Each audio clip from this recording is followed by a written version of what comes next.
it sure is nice to come home at the end of a long day and enjoy a podcast. But you know what makes the experience that much better? Relaxing with a few puffs of smoke from my McQueen pipe.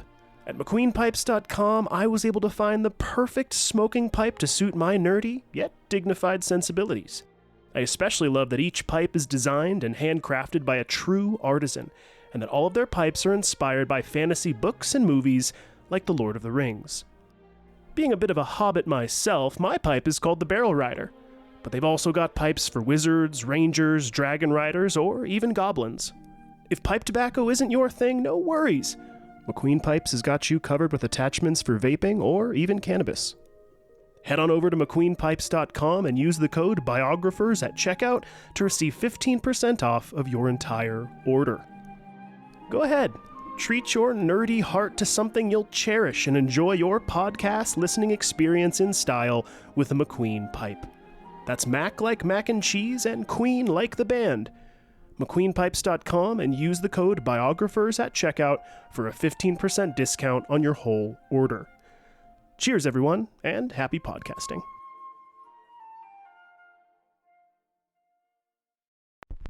I do hope you can see me today from where you are. Ich bin ein Lehrling. If I'm generally anything, I guess I'm generally miserable. This modern world of science and invention is of particular interest to women. The people, I would say, there is no patent. Would you patent the sun? I regard myself as a soldier, though a soldier of peace. Welcome to the Biographers.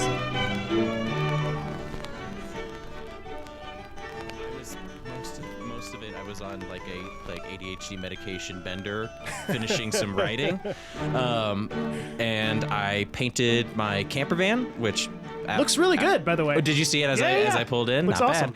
bad. And then we went up to Estes Park. Spent a great day out there. It's super fun, kind of kitschy. You know, they got like candy shops and little restaurants, and you know, all the restaurants kind of have like an outdoor patio, and you can watch the river go by. We had some pizza; it was really good. And then we went to a dispersed campsite up in Allen's Park, which was really, really fun. Shalena had a hard time with the. She does not like mountain driving whatsoever, and like the second the road becomes even slightly bumpy, we have to go at like 10 miles an hour. And I'll be like, why don't you just like get out of the car and walk alongside me at this point, because they're going so slow. She's like, shut up, just find a campsite. We found a spot. It was right next to, and we brought all of our food to cook. But then there was a fire ban. And I was like, we have our own miniature grill, so the fire is contained. We'll be fine. And Selena's like, I don't know. And then we look, and there is two buildings of both are the Forest Service buildings where like the rangers like sleep whenever they're like out on duty or whatever. So, you know, I knock on the door and go, you know, pretending like I'm going to ask like, hey, is it okay to camp here or something like that? And really, I'm just seeing if they're home so I don't get a $500 fine for cooking inside of a contained grill. And neither of them were there, but still Shalena was cooking, and she was like, you know, Gordon Ramsay. She was like, make sure that everything's hot. I want everything prepped before we even light the fire. The second the fire is lit, you've got to put everything on there. We're going to fire two chicken sandwiches. We're going to fire... Mise en place, mise en place. Literally. And she's like looking over her corner like, you know, like we're cooking meth or something. Seriously. Even though it's just like chicken and mushrooms. But it was delicious. It was super good. Had some s'mores. Hammocked, did some spoon carving. Shalena also likes to carve every once in a while, so we carved some spoons. Fun.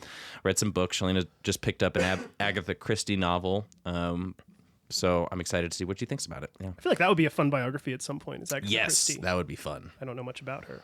I don't know almost anything about her. Well, hey everyone, welcome to the Biographers. I'm Daniel Newman, and with me is Akiva Miola. Hello.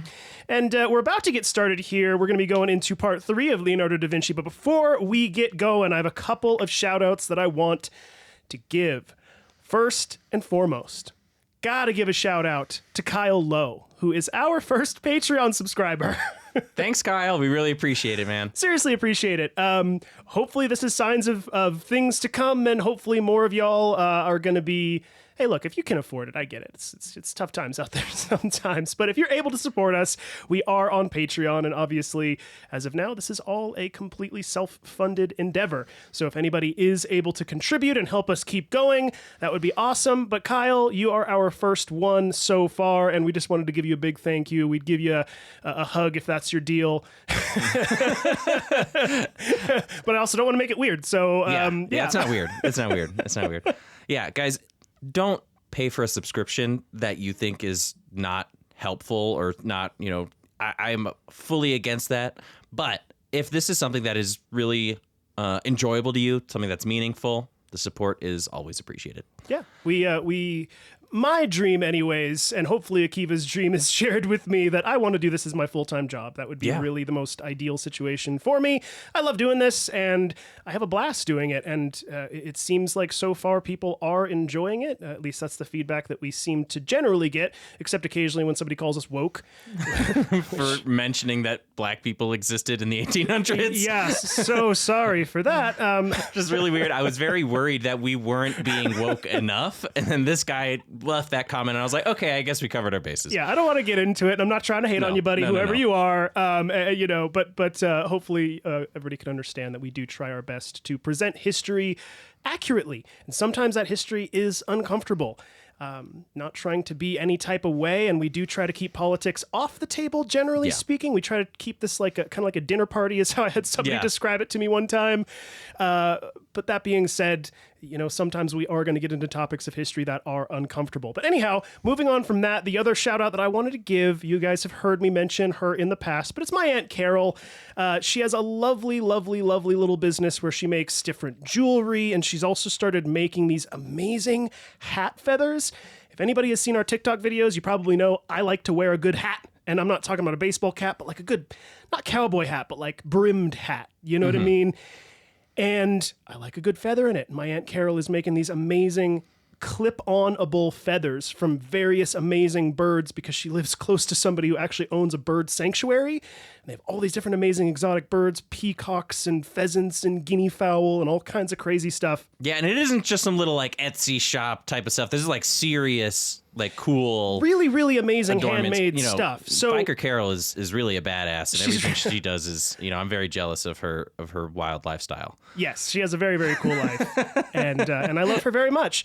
And so yes, go check out her shop. As of now, it is on Etsy. That's going to be etsy.com/shop/JackMyStyle. It's exactly what it sounds like. Jack is in the person, and then my style. So Jack My Style. Etsy.com/shop/JackMyStyle. We're not getting any commissions here. Obviously, this is my aunt, and I just wanted to give her a shout out because she's doing good work. It's really cool. It's really, really good work. So again, anybody, please go check it out. The support there would be meaningful. Also, last thing before we let Akiva get going here. Hi, Mom.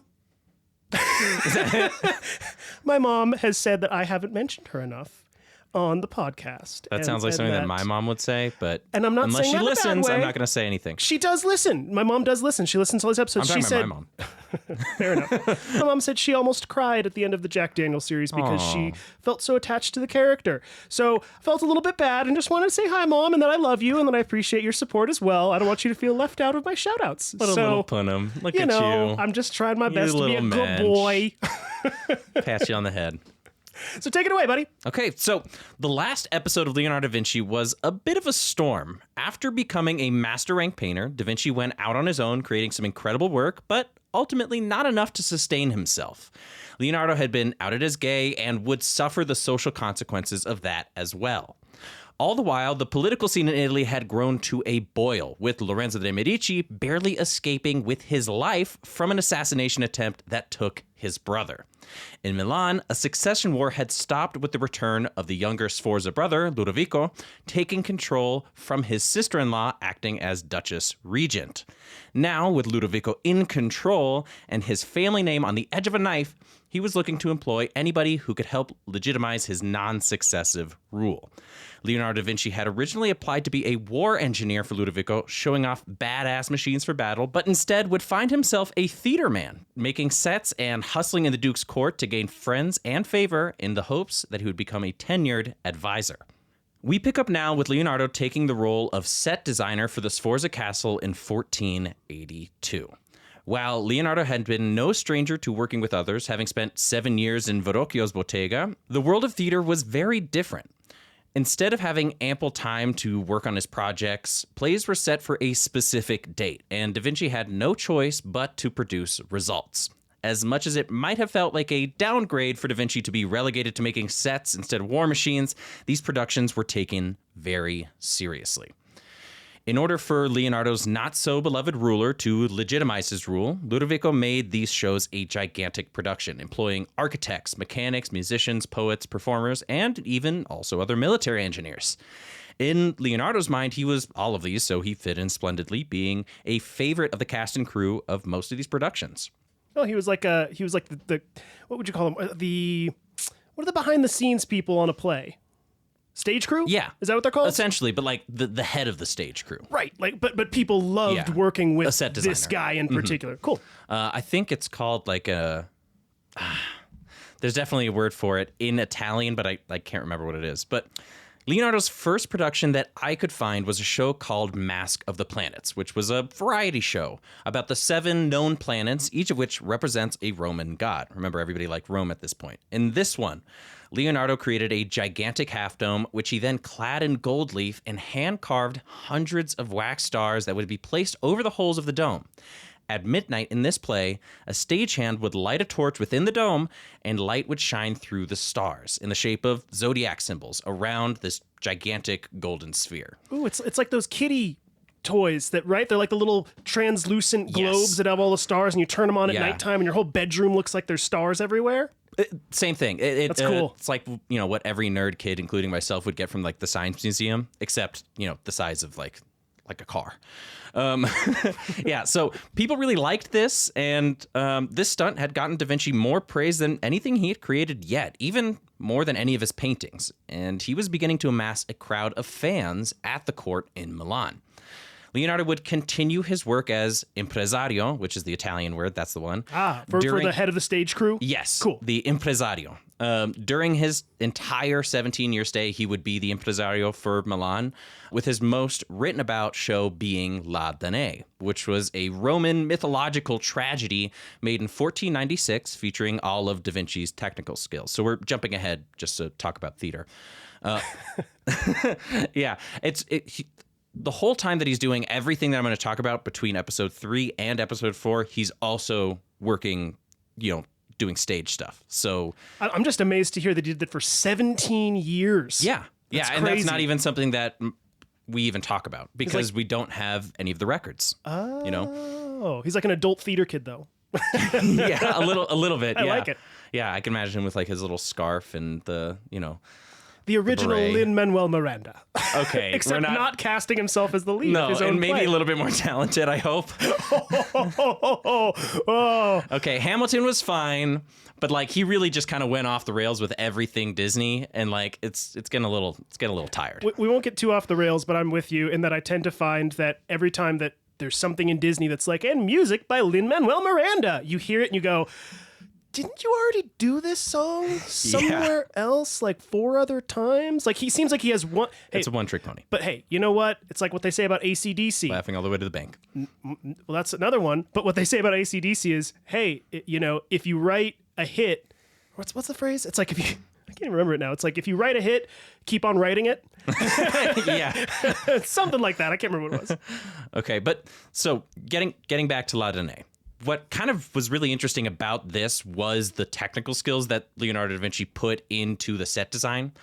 He would build a flying planet Mercury that flew through the skies using ropes and pulleys he created, along with a Jupiter that exploded into golden dust, which would rain down on the main character, Danae, symbolizing her pregnancy with the king of the gods. Wow.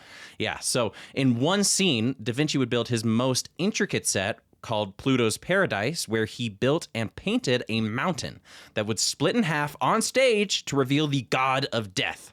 In the show notes, Da Vinci would write, quote, "Here will be death, the furies, ashes, and many naked children weeping, along with living fires burning in various colors.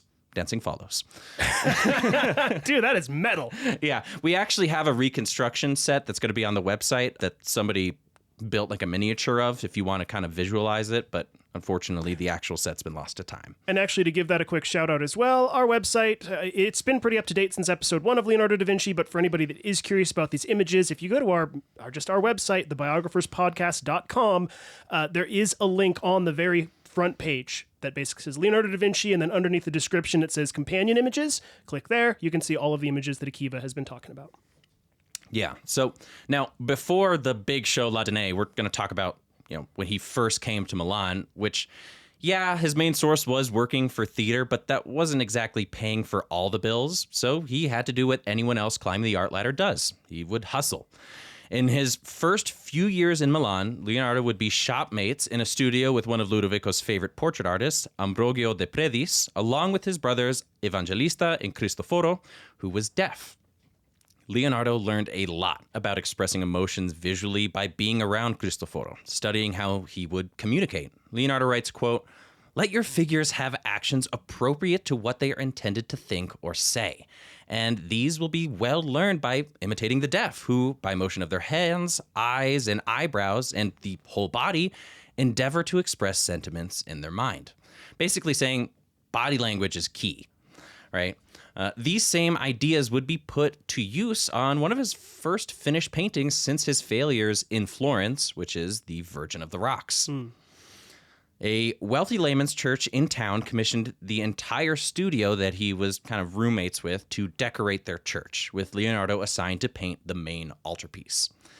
The customer explicitly stated that they want a painting of Mary wearing a red and gold brocade sort of dress, baby Jesus, angels flying all around, and 2 prophets. Instead, Da Vinci saw these more as guidelines and began painting a completely different scene with no prophets, 1 angel, and John the Baptist, which they didn't ask for.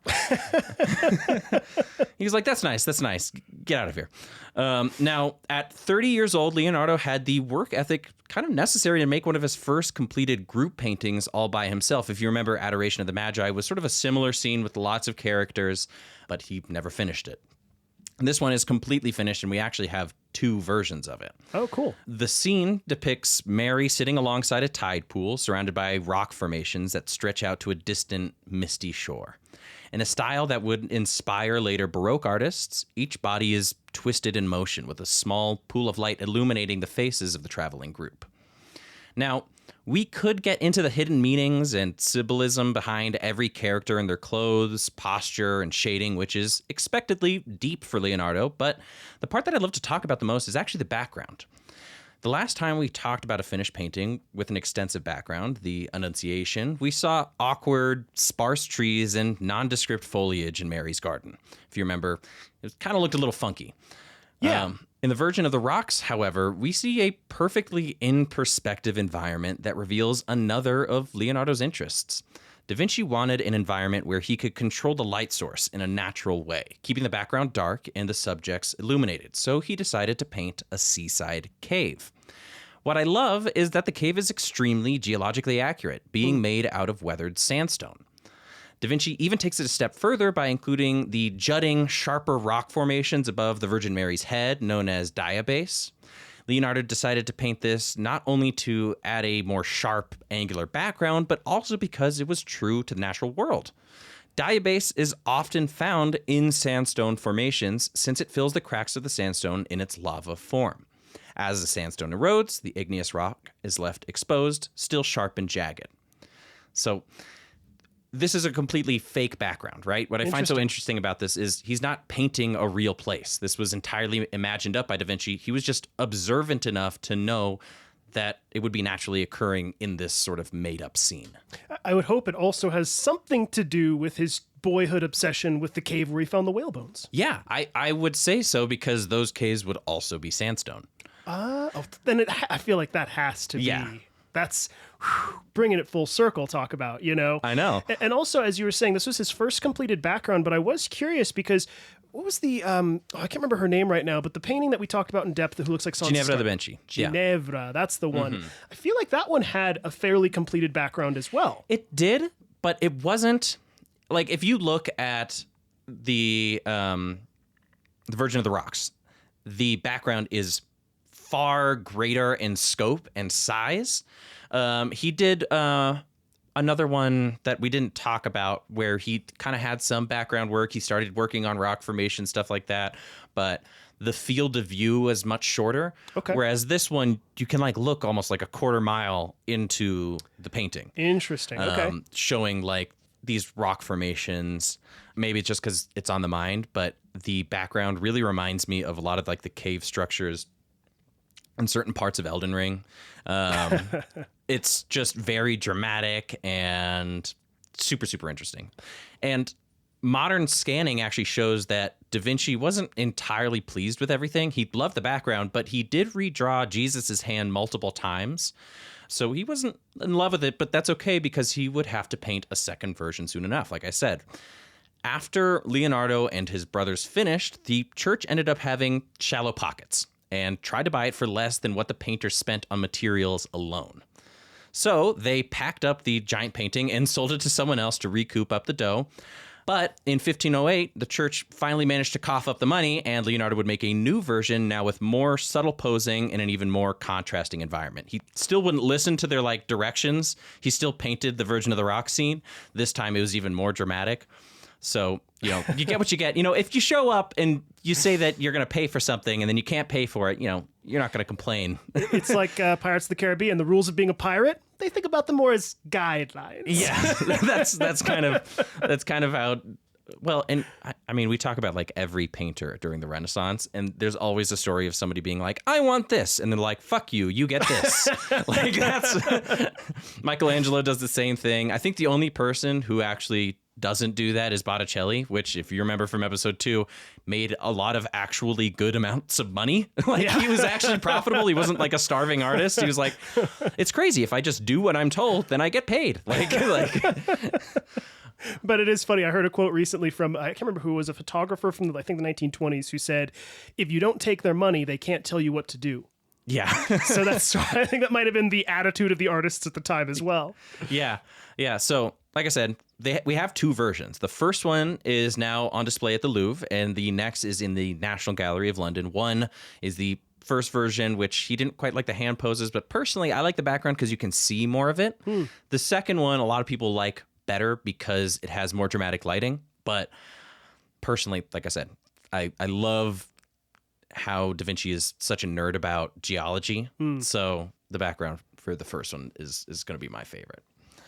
Now, Leonardo's most trivial and most important hustle in Milan was his role as intrattenitore di corte, or as a court entertainer.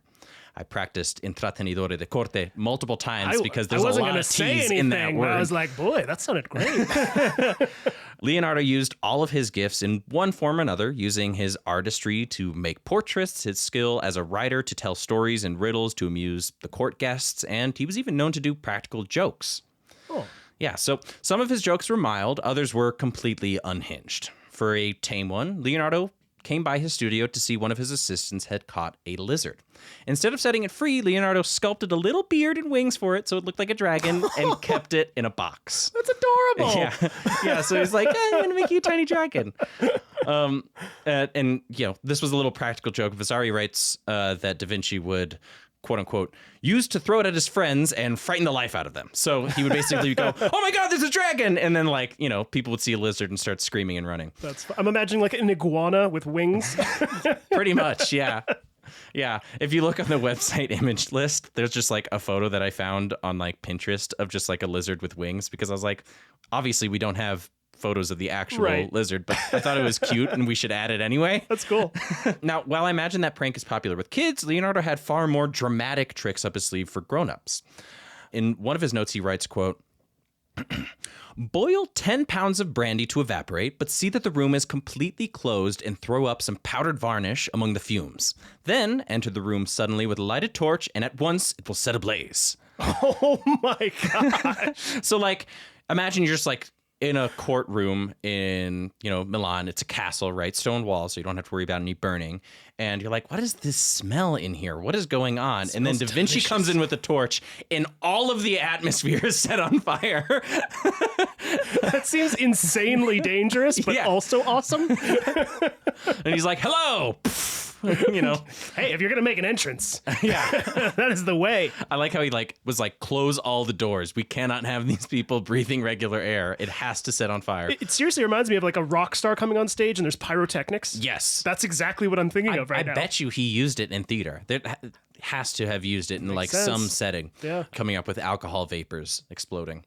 Now, Leonardo was also known to come up with clever riddles, fables, and picture games. One of these involved drawing pictures of two random objects where people would have to figure out the phrase that it represented. Kind of like a mix of Pictionary and Mad Gab. For instance, he'd draw a stalk of grain and a type of rock together, which in Italian were grano and calamita, which together would reveal the punchline, great calamity. Oh, cool. Gran calamita. Because, kind of double meaning. There are a million more of these, some of which are far more complex and meaningful. So I'm sure I'll put a few up on our Instagram. There are tons that kind of almost sound like they're ominous, but really they're just kind of like a joke.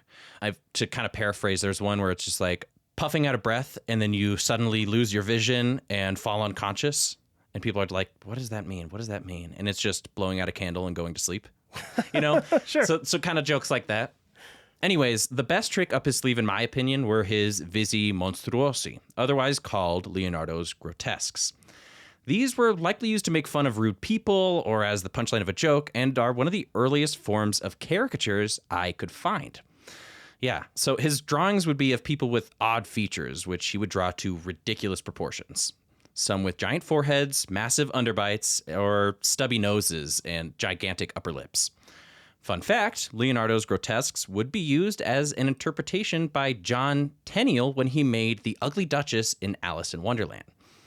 Oh my God. I know exactly the drawing from Da Vinci that you're talking about, and it's an amazing comparison.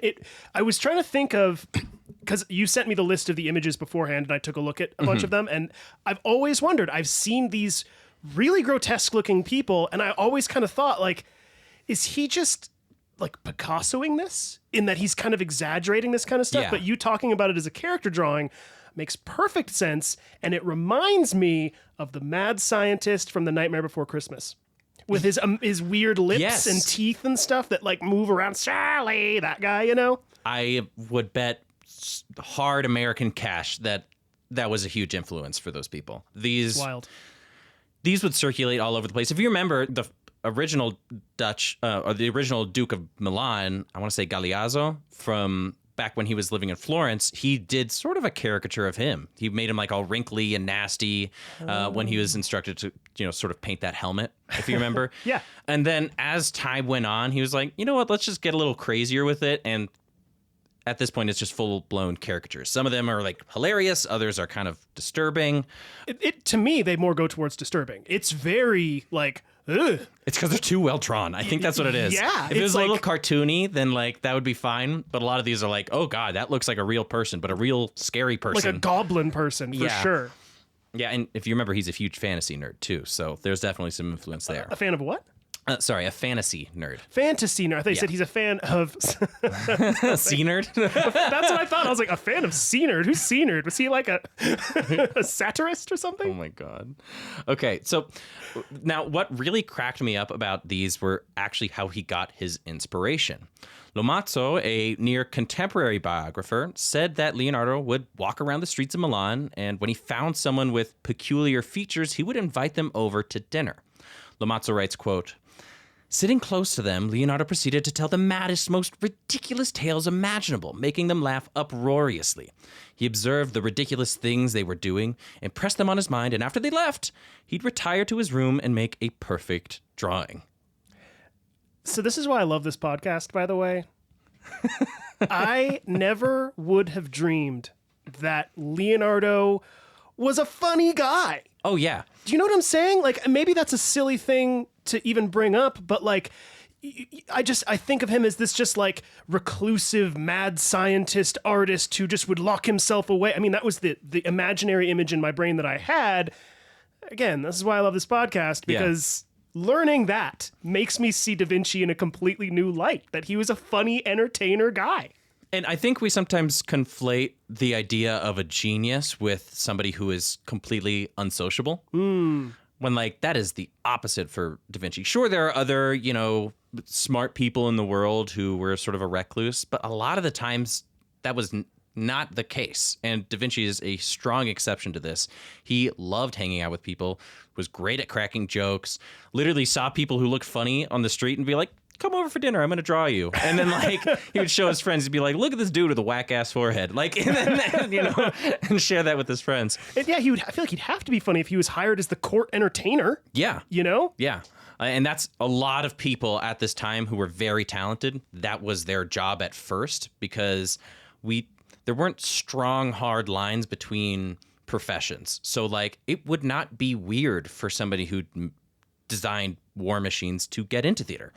And there would be lots of other architects, and we'll actually talk about one here soon, who were also musicians and were also court entertainers. So this was just the hustle, right? Literal Renaissance people. Yes, literal Renaissance people. I remember we in episode 2, I was just listening to it. We were talking about how there are not that many people out there who are the quote-unquote Renaissance man. Not true, but I will say Da Vinci did it best. Yeah. I could see that for sure. So while all of these little jokes and skills seem trivial to Da Vinci's story, they were actually key to his development. At the end of the day, Da Vinci did this to network with potential clients, and most especially to become friends with the academic elite, a group that he was unable to join since birth. In fact, during this time, he would end up meeting one of his closest friends, like I mentioned, Donato Bramante and Francesco di Giorgio. So Bramante, di Giorgio, they'll show up for a little bit. Now, Bramante was a kindred spirit, being a small-town kid that came to Milan to learn any skills he could, be it painting, philosophy, engineering, and he would eventually find himself becoming the personal architect for the Duke. Bramante would become a sensation across Italy, with his magnum opus being the reconstruction of St. Peter's Basilica in Rome. Oh, wow. Yeah, so Da Vinci's, like, best friend made St. Peter's, Basilica. He crazy. Also loved theater and playing the lyre like Leonardo, and they bonded over the fact that they were both trying to make it in the big city, kind of like I mentioned. Him and Bramante would riff off of each other's songs and poems, and they became best friends. So much so that Bramante would paint a fresco of the two in Heraclitus and Democritus. While Bramante isn't as good of a painter as Leonardo, I still think it's kind of cute that they were such good buddies that they ended up painting a selfie of the two, Painting a selfie. Yeah, because that's all you could do, Now, over time, Leo and Bramante would share ideas for architecture and engineering, something that Leonardo had always wanted to do but wasn't able to yet. It was through this very friendship that Da Vinci would end up getting his first gig as an architect, building a tower for an existing cathedral in Milan. The main problem with building the tower is the cathedral was built hundreds of years ago, so many of the supports were crumbling. Leonardo and Bramante would have to work together to solve this, drawing pages upon pages of technical drafts to, kind of come up with a solution. Still, the Milanese court were concerned with destroying the Gothic architecture and decided to add Francesco di Giorgio to the mix. So this cathedral was made medieval times, like think knights jousting, like right in the middle of the Middle Ages. It's beginning to crumble. They think that maybe we need to add one more person to make sure that it's going to go well because we don't want to ruin this cathedral. Now, while the two of them were 13 years apart, Leonardo and Francesco had a lot in common. Both of them were originally being trained as painters and then kind of went off to be architects.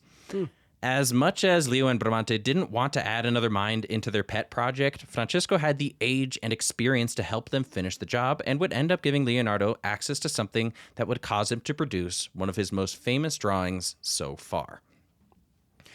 Leonardo's work to become well-connected in society gave him access to something that he had always wanted, a formal education. While he would never become a true student, Leonardo's friendship with Francesco gave him access to ancient Roman texts that we wouldn't be able to read otherwise, including the work of ancient Roman master Vitruvius. Ooh. Yeah. Okay. You kind of getting the hint there? I'm picking up what you're putting down. Yeah, so what made Vitruvius's work so important to humanist scholars at the time was his fundamental ideology, that the human body was a microcosm of the world around him. In layman's terms, Vitruvius believed that our bodies can be used to better understand existence, comparing the vascular system with rivers and its tributaries, or a tree and its outstretching branches. He believed that human proportions could be translated to every field of study, and the body could be divided aesthetically to measure itself. For example, he writes, quote, "The length of the foot is 1/6 of the height of the body, or 1/4 of the forearm, and the width of the breast is also 1/4. The other members, too, have their own symmetrical proportions, and it was by employing them that the famous painters of antiquity attained great and endless renown."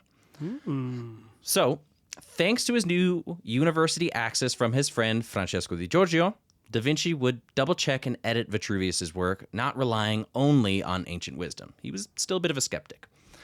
It was also during this time that the printing press would come to Italy, and Da Vinci would soon have a library of ancient knowledge for his own, now translated in Italian. If you remember, everything was in Latin before. Despite Vitruvius's bad math, Da Vinci would tend to agree with him, writing his own laws of proportion, trying to combine geometry, anatomy, and humanist philosophy into one. In an effort to showcase these universal proportions, Leonardo da Vinci would draw the Vitruvian Man. Yep.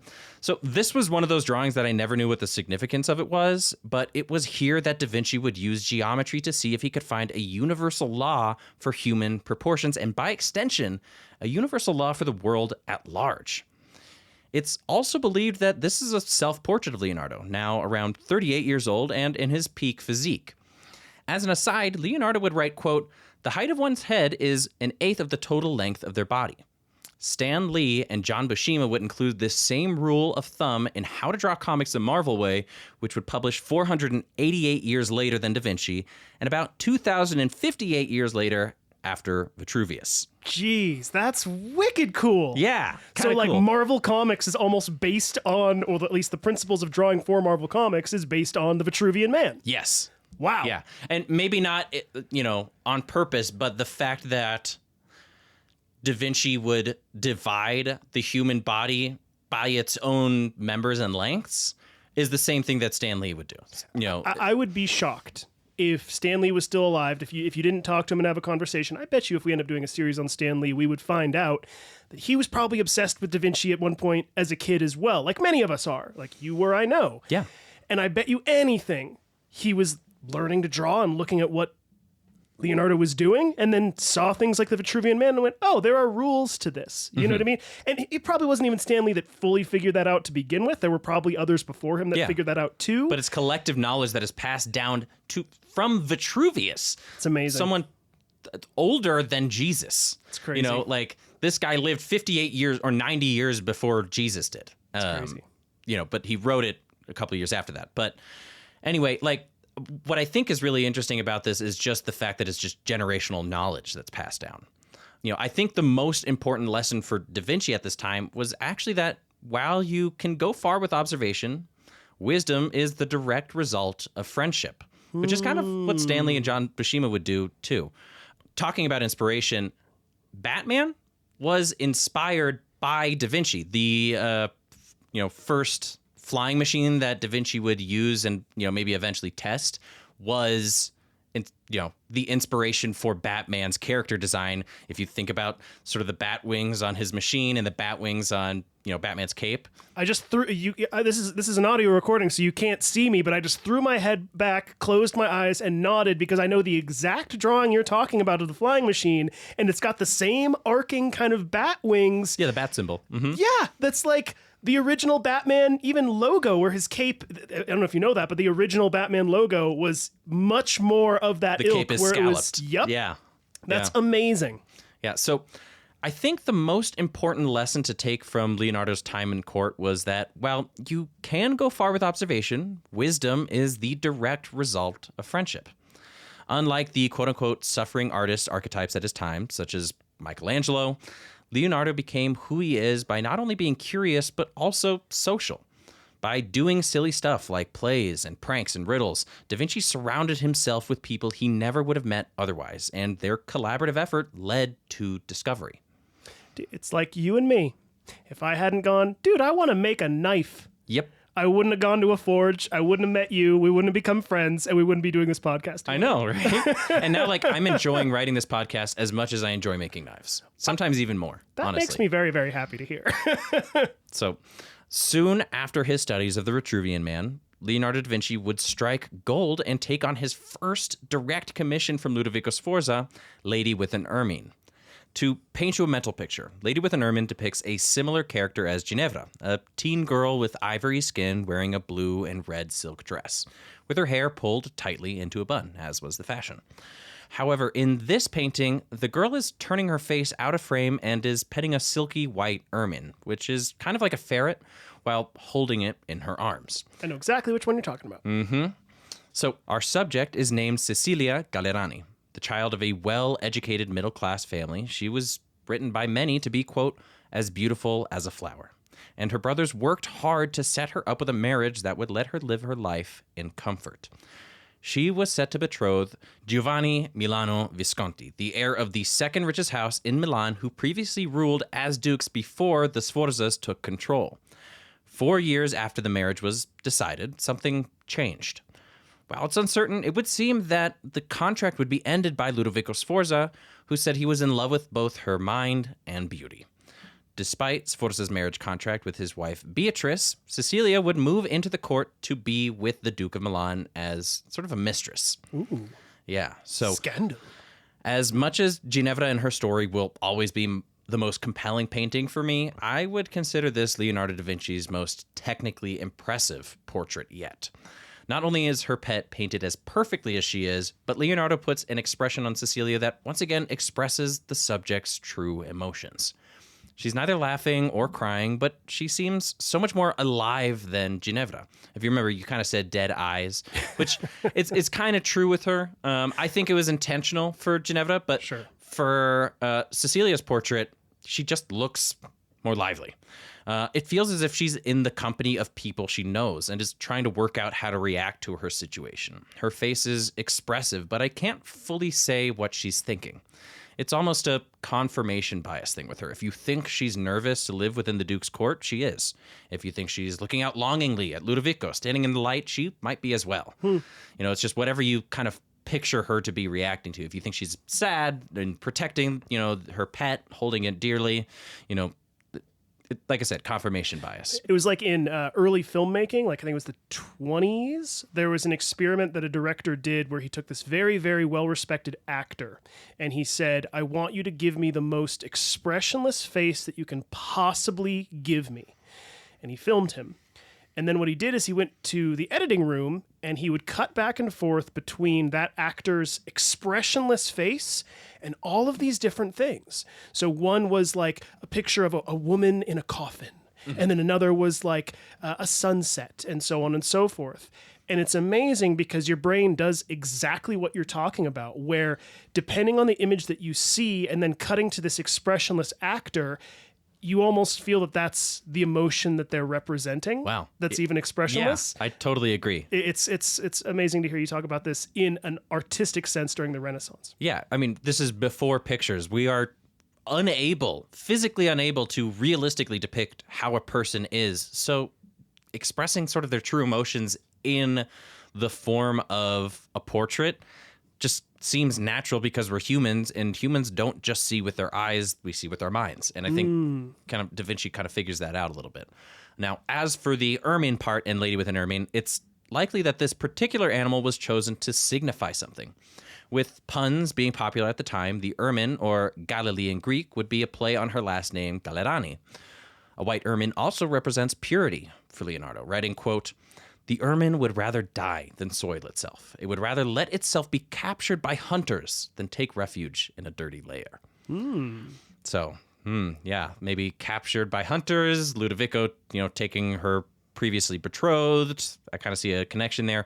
Now, to give it a triple entendre, Ludovico had been bestowed his title as Duke from the Order of the Ermine by the King of Naples.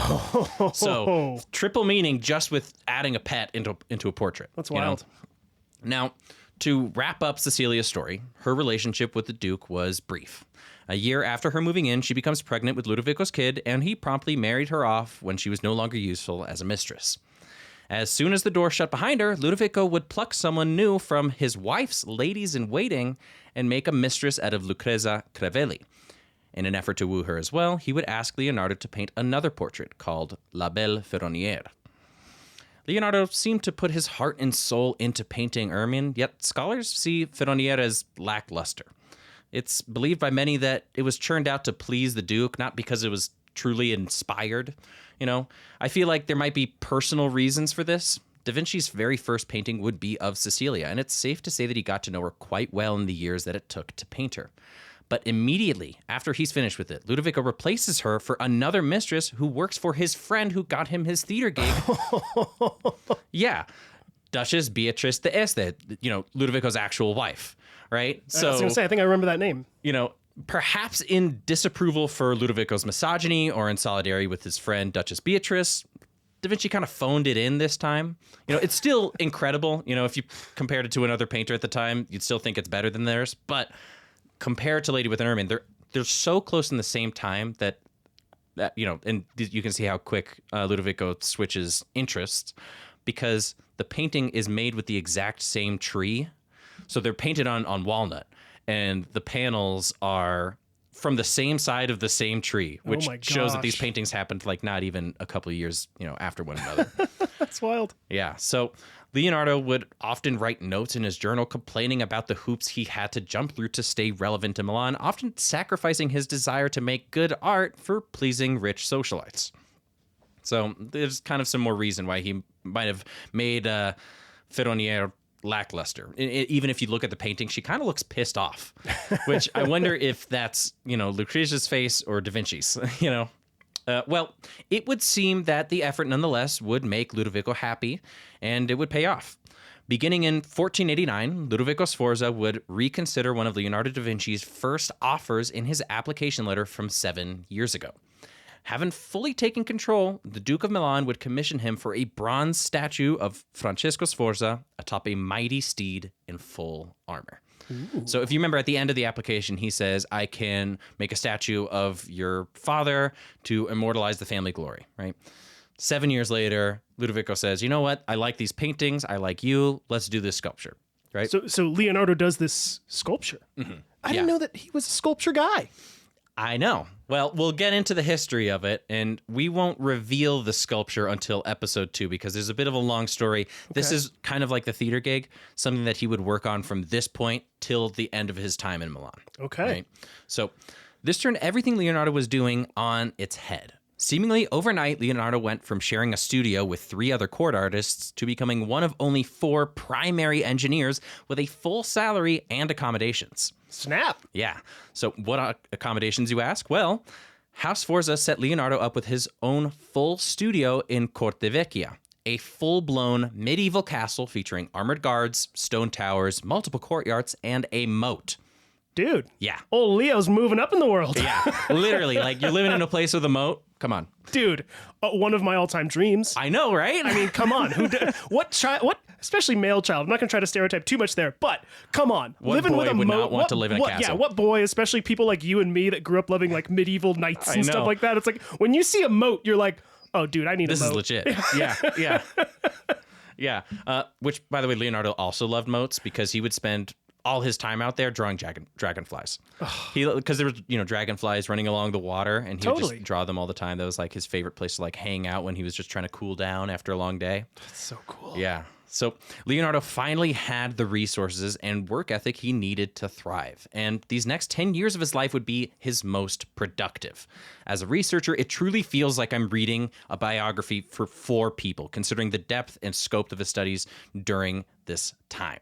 In fact, the book that I am reading this from, Walter Isaacson, I had to basically write the last 2 episodes and then mishmash them together in chronological order because there's so much content that he has to separate it based on what Da Vinci is working on, Crazy. not when it's happening. So it was a bit of a challenge for me to try to organize the timing of all of these different events, because it's like literally like the work of 4 people is happening in these next 10 years. That's crazy. So Leonardo would spend his time studying the anatomy of man and animals, mechanisms, the nature of air, math, and science. But before we dive deeper into his findings, I feel like we haven't discussed Da Vinci outside his sketchbook for a while. In his new setting, Leonardo seemed to be more put together than ever, maintaining a relatively clean and well-organized studio. Leonardo had always come from a positive mindset when approaching any type of work, often dispelling the myth of the tortured artist. Leonardo kind of gives instructions on how a painter should behave, writing, quote, "The painter sits in front of his work at perfect ease. He's well dressed and wields a very light brush dipped in delicate color. He adorns himself with the clothes he fancies. His home is clean and filled with delightful pictures, and he's often accompanied by music or the reading of beautiful works." So Bob Ross. Yeah, a little bit. Like if Bob Ross had Einstein's brain, but like Bob Ross's personality, that's kind of who we're talking about. Gentle brush and wearing the clothes you want to. And yeah. He's like, don't go around in a grubby smock. You only have one paintbrush. Why are you wiping it on yourself? Just like live in a nice house, have someone read a book to you. You know, maybe he would like the biographers for that reason. Hey. But, you know, keep a positive mindset when you're working. You know, happy little trees, right? At this point, Leonardo would have a small retinue of assistants and students working under him, some of which would play the role as personal readers, like I said. Other than his love for fashion, Da Vinci was not one for material riches. He was quite well off at this point, but most of his money went to adding more people in his household and helping out the friends that he had made financially. Similar to Verrocchio's position in Florence, Leonardo didn't have to struggle for much, but he was living in a different world than the customers he catered to. Patronage was kind of weird like that. It's not you're getting paid a lot. You might even get paid a hilariously low amount, like half of the wage of a McDonald's worker. But Jeez. no bills, anything that you wanted would just get covered for and expensed by the Duke. So like you don't really need money if you don't have to buy anything. So It's like a bunch of people in Sweden. yeah. Now, the thing he would be willing to spend a few bucks on was saving animals. Yeah, it's actually kind of It's cute. really sweet. We talked about it a little bit on the last episode, but Leonardo had a love for flying creatures and any wild animals for that matter. So much so that he would become a vegetarian out of love for nature. Wow. Yeah, I know. In fact, he was known to go to pet stores and purchase birds only to set them free afterwards. I think you mentioned that in episode 1. Yes, I think Yeah. I did. Yeah. He would just be like, I want this bird. And they'd be like, okay. And he pays for it. And he's like, fly, you know? He goes out to nature and he's like, all right, buddy, be free. Yeah. It's amazing. His greatest act of philanthropy comes from our dubious historian Vasari, who recounts him buying entire flocks of sheep to prevent them from going to the slaughterhouse. So much so that when folks from India would come to Italy, they would write, oh, people in Florence don't eat meat. Because Wow. like Da Vinci was like so against, like animal cruelty and stuff like that he would just like buy sheep and then just let them live their life. It's Yeah. very, very, very cute. It is very cute. And the second you said Bob Ross, I was like, I can't wait for this next paragraph because I was like, this seems very Bob Ross. His rationale, however, was based on scientific observation, saying that moving things feel pain for a purpose. He writes, quote, "Nature has given the sensibility of pain to living organisms that have the power of movement in order to preserve those parts which might be destroyed by movement. Pain is not necessary for plants." Which kind of makes sense. It's like, if you move, then you're going to hit something, then you could break that something. So you need to know whether or not that hurts. Yeah. Right. Now, while Leonardo was not pushy, often buying meat for those in the house who preferred it, he simply couldn't see a logical reason for eating a living thing, writing, quote, "Does not nature bring forth simple foods to satisfy your hunger? Or if you cannot content yourself with simple things, can you not do so by blending these simple foods together to make an infinite number of compounds?" It's a fair point. I think about it all the time, despite my meat-eating ways. Dude, I'm with you. I feel like it's a very fair eventually, point. yeah, I feel like eventually I'm going to get to like a mostly vegetarian lifestyle because I feel the same way every time that I see. I'm like, there's so many flavors out there. Why does it have to know. be, why does it have to be from an animal? If you guys are in the Denver area, I'll recommend a restaurant for any listeners. Somebody People is an entirely plant-based thing, super local, and I can't tell you a better dinner I've ever had in my life. It's honestly, and it's like, it's expensive, but not like, $600, a dinner expensive. It's like, maybe at $120 if you're going like a nice date or something like that, maybe you'd go there.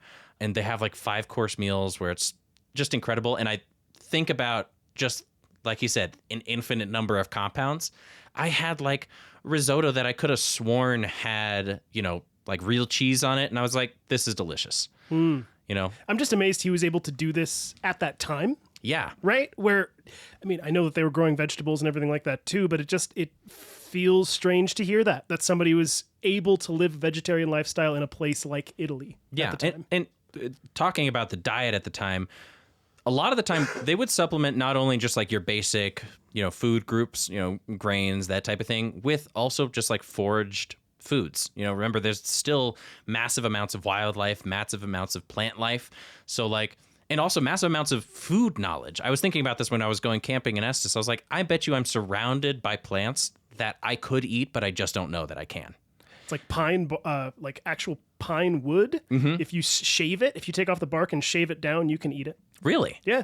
That's crazy. I learned that from that show Alone. Huh. I didn't know that. It's probably like one of those things that you probably shouldn't eat a lot of. No, the guy gets sick because that's like all he can get. But he survived for a while on it. So anyway. Yeah. I think there's like a list of like, you can definitely eat this. You can kind of eat this. You can't eat this. There's definitely it's a spectrum. Yeah. But anyway, like I said, fair point. Now, one of Da Vinci's favorite animals above all were horses, which is why he was so enamored with his new job sculpting, the horse statue. Oh, yeah. Leonardo's horse sculpture would be his magnum opus of his time in the court of Milan, having eventually worked on it for 10 years. Leonardo didn't want it to be a run-of-the-mill statue placed in town square, but one of the largest wonders of the world. Da Vinci would decide to make it 24 feet tall and an estimated 70 tons complete. Whoa! Is it still there? We'll talk about it. Okay. I'm gonna keep it as I'm getting ahead of it because there's the story of the horse is like 500 years old. Okay. We'll get into it. But when you say 24 feet tall, you're like, oh, okay, well that's like 2 stories. But think about it, it's a horse. Horses are longer than they are tall. Yeah. And so it's probably like 50 feet long. Yeah. That's insane. Based on the estimations. So he immediately began to make his initial sketches, drawing the horse rearing on its hind legs with piles of fallen enemies below. While he was in love with the artwork, sculpture would require more than good composition to produce. This was a 3-dimensional object that needed to be sculpted, molded, cast in liquid bronze, and somehow hoisted into the air despite its massive size. Logistics aside, Leonardo would also need to deep dive into the anatomy of a horse to truly understand how to render it accurately. So this pursuit would set Leonardo on a course to make some of the most important medical discoveries in Renaissance history, doing anatomy. Leonardo was taught from a young age that the painter should start from the inside out, first drawing the pose in skeletal form, then laying on musculature and skin, and finally clothing the subject. In Florence, it was already common practice for master painters to visit the Hospital of Santa Maria to observe surface-level dissections. So, in Leonardo's mind, it seemed completely logical that in order to sculpt a bronze horse, you should also dissect it. Yeah, so it's at this point where Leonardo begins to gain access to horse cadavers for the purposes of his study, drawing every muscle and sinew as he goes along. Crazy. Yeah. So it's weird. No one would say, I need to sculpt a horse, so I have to dissect one, But Leonardo did. I mean, it's gross, but it makes sense. Yeah, it totally does, because you understand the musculature. It's like we think about that so deeply when we make humans, but like if you look at a lot of medieval sculptures of animals or paintings of animals, like those things looked weird, and it's because the people didn't really study them that well. Yeah, totally. He even began to sketch out what would seem like the horse version of the Vitruvian Man, trying to find the universal proportions of a completely different species. This would lead to an entire codex written about equine anatomy with advanced sketches, diagrams, and theories. As time went on, however, Leonardo's work would begin to morph, slowly transitioning from the inner workings of horses to the inner workings of man. I've seen some of these sketches. Leonardo's mentality of drawing from the skeleton outwards can be traced back to a book called On Painting by Leon Battista Alberti, whose work would become a Bible for Da Vinci to live by for the rest of his life. Instead of interpreting this advice in a Stan Lee way, drawing rough sticks and circles connecting the limbs with their joints, Da Vinci would take this literally by writing, quote, "It's necessary for a painter to become a good anatomist, so that he can design the naked parts of the human frame and know the anatomy of sinews, nerves, bones, and muscles." Makes sense. Yeah. So part of Leonardo's job for the monument would also be to sculpt Francesco Sforza riding astride the gigantic horse. So he saw fit to take part in anatomy lessons on humans as well. While he was already a genius in this field by contemporary standards, this would be Da Vinci's first big sculpture, and he wanted everything to be in perfect 3D proportion. I really thought you were going to say, so he decided to dissect Sforza. Yeah, you can imagine like going up to your boss and being like, "So you want that sculpture of your dad? Can I have him?" And he's like, "What? I'm gonna borrow your dad real quick." I want to cut him open. Swords would be like, "Damn, that's metal. That's something I would do." Yeah, that's pretty cool, dude. Yeah, so luckily Leonardo had already dipped his toes in the medical field just a few years earlier, making friends with medical students at the University of Pavia nearby, where his friend Francesco worked. Okay. So in Milan, the study of anatomy was pursued more by doctors than artists, so he would have his medical student friends tutor him on the study of dissection, often lending them books on the subject. This influenced Da Vinci to not only look at anatomy for the purposes of art, but also for the purposes of science for the first time in his life. It's at this point that Da Vinci would stop studying anatomy for its practical use, and he would begin to learn just for the sake of learning. So Leonardo's drawings in 1489 showed skulls from different angles cut in half to show the different spaces within. His art would become the foundation of modern anatomical art that we still use today, depicting cuts through the subject to show its inner workings, such as his perfect illustrations of the sinus cavity. Speaking of cavities, Leonardo would also be the first to categorize human teeth. I thought you were going in a different direction with that one. I saw you put your head on the mic, and I was Speaking of cavities, I was like, uh-oh. Speaking of cavities, Da Vinci liked to beep, beep. No. Speaking of cavities, he cut open butts often. No, cavities and teeth, you dumpster brain.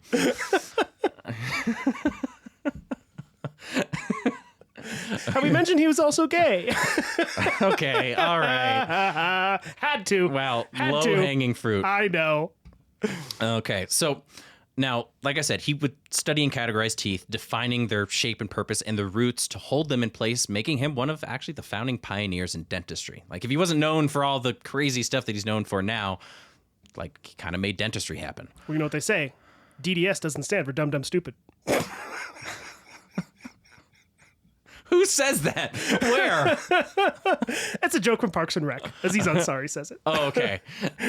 Once again, it's just like a classic Akiva doesn't know pop culture. You just got jammed. Oh, you haven't seen Parks and Rec, so you don't know that No, reference, do you? The Office maybe, but Parks and Rec, my sister watched it religiously, and I stepped in on a couple episodes. It's your next project, dude. It's fantastic. Okay, I'm down.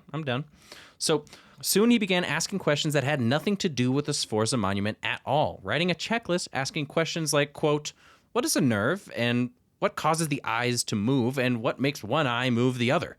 Or, "What muscles close the eyelid?" He even gets interested in prenatal care, writing, quote, "Set yourself to describe the beginning of man when he is created in the womb, and why an infant of 8 months does not live despite looking fully developed." Yeah, so his pursuits would lead him to question the nature of the nervous system and psychology, trying to find the origins for things like epilepsy, spasms, paralysis, fatigue, hunger, sleep, and thirst. Leonardo would end up with more questions than answers, getting kind of overwhelmed and eventually putting aside his work in anatomy until the mid-1490s for some unknown reason. Through this path of questioning, Leonardo would learn more than enough to be confident in how he should sculpt the Sforza horse monument. But what he didn't know was how he was going to cast a statue that would weigh 75 tons. For that, he would turn to the pursuit of science and engineering to design a way out of his problems. And that is where we will pick up for part 4 of Leonardo da Vinci. Buddy, this is my favorite episode so far. Really? Yes. Okay. Yes. I was worried that it was going to be a bit of a snooze fest because we got very technical. No. This to me was like endless amounts of, for me, fascination. Endless amounts. It was just like, then this, then this, then this, then this, then this. And it was just like, oh my gosh, that's so cool. And that's so cool. And that's so cool. And that's so cool. It was just rapid fire for me. Wicked. Yeah, I love this episode because it gave me a new perspective on Da Vinci's personality. Like, obviously, we know that he was very curious, and we knew that he would get distracted easily. But, like, his personality in social settings, like, what would Da Vinci like to do? Like, okay, we know he likes theater. He was really good at doing music. He would play music and, like, freestyle with his friends. He would hang out at buddies' houses and learn whatever they were working on. He'd be like, yo, Bramante, show me the, architectural stuff that you're working on. The two of them would hang out and do that. He was so much more social than we give credit for. Yeah. So much more alive than we give credit for. He was not robotic in any way. Totally. His love and interest was more childlike than it was mad genius obsessive. Sure. Which is kind of what we see Da Vinci as. Totally. No, I loved learning about not only who he was as a person, which I already said I was really surprised and happy to find that he was a funny and entertaining dude that would joke around, but I love learning about anytime any of the characters that we cover, what they did that relates to very modern history, right? So learning about early caricature drawings and how something like the Vitruvian Man directly relates to something that every human being, at least in America, arguably the world knows about now, which is Marvel comic books. Yeah. You know what I mean? And DC with Batman. And DC with Batman. And that's what I'm sort of saying, is that I think that's the stuff that my little nerd heart explodes for, because it's just so... Oh yeah, it wasn't just that there was this old dude from hundreds of years ago that did a lot of cool stuff. It's the echoes of what that man did at the time are still resonating today. That is exciting to me. Like, if you've been in a doctor's office, or you went to medical school, or you've done biology, the sort of cut in half forms with the well-shaded, three-dimensional drawings Grey's Anatomy stuff. Yes. Not the show, the actual book. Yeah, that is Da Vinci. Yeah. That is how, and we'll get into it for the next episode, but he also does that same thing with engineering students. If you're an engineering student and you see a diagram, that's Da Vinci too. And it's wild. I love it, and he's a total pioneer in this sense. It's wicked, dude. I've been enjoying this entire series, but like I said, this is my favorite episode so far. This is pretty damn fascinating. And I hope everybody out there listening has also enjoyed this episode. So we'll wrap it up here, but we'll give a couple of our little, plugs that we've got to give at the end of our episodes here. So first and foremost, everybody, if you can, like we said at the top of the episode, check out our Patreon if you can. Any support you can give us would be overwhelmingly appreciated, as we mentioned at the very beginning, and that's just going to be patreon.com/thebiographers. Pretty simple there. I also wanted to put it out there. We are starting a Kickstarter to help fund our ongoing efforts, which will include various reward tiers, not just like with our Patreon as of now, which is hey, thanks for the good work. Again, for our Kickstarter, we actually have things that we're going to be doing, like posters, signed posters. I think we have plans to do hats, things like that. So again, for anybody that is able to support us, check out our Kickstarter. That's going to be launching soon, within the next couple of weeks. I'm kind of letting it float out there for a little bit before we actually fully launch it, but that is going to be kickstarter.com/profile/thebiographers. So again, if you can support us there are actual rewards involved. Next thing is we're going to say is check us out on our social medias. We're on Instagram, we're on TikTok, we're on YouTube. We're technically on Facebook, but I don't really like No one's on Facebook. And nobody's on Facebook, so I'm not really... I mean, if you're on Facebook, then just go on Instagram. All good, yeah, but we're doing more on Instagram, TikTok, and YouTube, so you can find us there.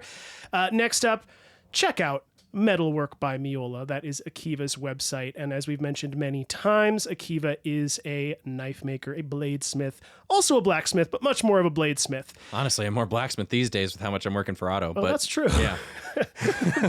But even if you're just curious to see what his work looks like, Metalwork by Miola, MEOLA.com. You can see all of his lovely and gorgeous and amazing chef's knives and all his other crazy, well, as of now, it's mostly chef's knives, but I've seen you make some other stuff too, swords and stuff like that, which are amazing. I'm not sure if I mentioned this to you, and we'll see if we can make it happen. But For the people who decide to donate to the Kickstarter, I'm thinking we add one more tier. Most expensive tier, for sure. Yeah. But one more tier where I make a custom set of biographer knives. Ooh. So if you decide to become a super patron or something like that, I will make a limited set of knives that are inspired by the biographers. I love that you said that, because I was even talking to Kat about it, and I was like, ooh, maybe we'll get to this point where if Akiva... We could use antique wrought iron. I think we talked about this in the very first episode that we did together with Jack Daniels. We could do antique wrought iron. Maybe I could take some printouts of like Da Vinci sketches and somehow incorporate that some way, maybe as an etching on the blade. Or Kat has access to glow forges, so she could laser engrave onto things, which would be pretty cool. We could do like our little avatar people from our logo or something like that. That'd be pretty sweet. We could do that on the metal or on the handles. Mm-hmm. That'd be pretty radical. So I'm going to work on designing that. Obviously, that is a little bit further in the future, but we'll work on some designs. I'll work out a price, and I think we should add one more tier for those who want a biographer's knife. And fair warning, that would be an expensive one. I'm imagining over $1,000 for that tier because it would be custom work. But we'll talk about that, and hopefully that's not too scary of a number. But for anybody out there that is interested in custom knife work, that's a pretty par for the course number in terms of dollars. So I think it could be under that. I think we could make it anywhere between $5,000 and $1,000. It depends on how fancy you want to go with it. This is you're the one. I just take lessons from you when I have time. But for anybody that is interested in any of Akiva's work, you can use the code biographers at checkout. You'll get 10% off of your order there. And lastly, any questions, comments, or corrections, please shoot us an email at thebiographerspodcast@gmail.com. Anything else, buddy? If you don't like our podcast, you can just email us, and we'll be really nice. You don't even have to leave a review. We have actually gotten a couple emails from a guy named Michael. Michael, I'm sorry, I'm forgetting your last name right now. But if you didn't know, Akiva, I remember about a week or so ago, I sent you a recommendation for the French pilot, first black French pilot.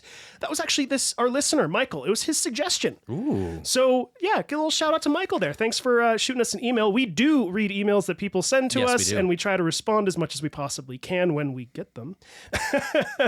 Yeah. And these biographies are like months ahead of time. So if you end up sending something and you're like, why aren't they doing it? It's probably because there's like there's some lag time. I started this probably 3 months ago? Sure. Da Vinci. Yeah. So, there's definitely going to be some lag time. And maybe we'll do like if Patreon and stuff starts to kick up a little bit, we have a little bit more time to work on these. We can do microbios, 1 hour biographies of people, smaller characters whose lives are not as insanely in-depth. Yeah, where it's like they had a really cool thing that they did, but most of the time they were pretty all right.